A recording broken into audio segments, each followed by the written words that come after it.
Hello, welcome to today's webinar on the Broadband Equity, Access, and Deployment Program application process. In this series, we break down requirements included in the process that applicants must complete to be considered to receive BEAD funding through the Virginia Office of Broadband. My name is Hayden Grimm, and I'll be your host for today's session on demonstrating compliance with the environmental and historic preservation requirements that are relevant to the BEAD program, specifically the National Environmental Policy Act and the National Historic Preservation Act. This information is required by the BEAD Notice of Funding Opportunity that was issued by the National Telecommunications and Information Administration, or NTIA. The NTIA's requirements have been adopted by the Virginia Office of Broadband in their initial proposal, Volume 2, Section 2.4.5. Let's begin by looking into the basics of this requirement. The goal of this application section is to ensure that applicants understand the EHP requirements and develop comprehensive, actionable plans to secure all necessary EHP permits and documentation. Applicants will be asked to provide those plans at the time of application submission and ultimately will provide finalized permits and documentation to the Office of Broadband for its review and later submission to the NTIA. Deployment activities cannot begin until the NTIA approves those permits and documentation which the Office of Broadband has submitted on behalf of the awardee. It's important to note that EHP permits differ from permits required for typical broadband deployment, such as right-of-way or easements.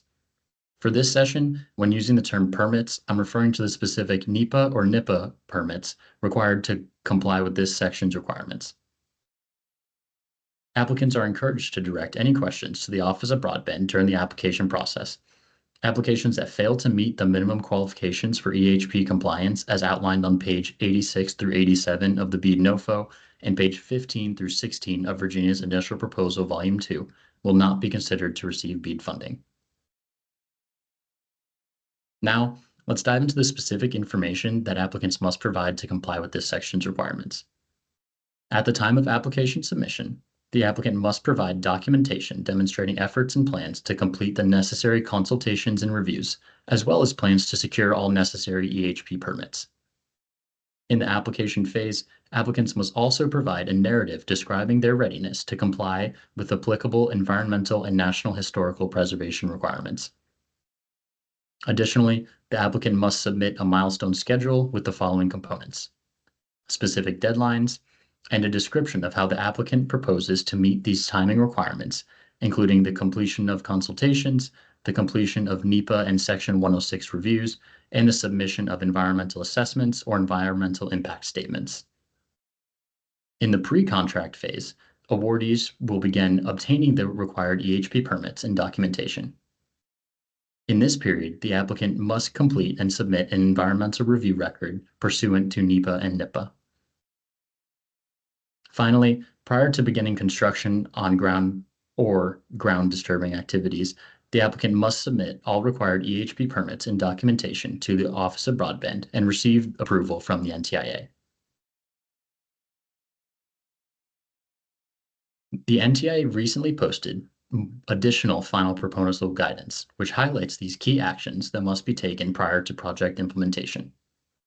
The applicant must complete all of the required reviews, consultations, and permits under NEPA to receive issuance of one of the following possible outcomes: a categorical exclusion, a record of environmental consideration, a finding of no significant impact, or a record of decision, all of which must meet the requirements of NEPA.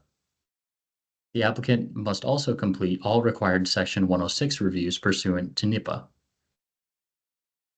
Also, the applicant must complete as necessary reviews and consultations with the following agencies: U.S. Fish and Wildlife Service or the National Marine Fisheries Service under Section 7 of the Endangered Species Act, or the U.S. Army Corps of Engineers under Section 404 of the Clean Water Act.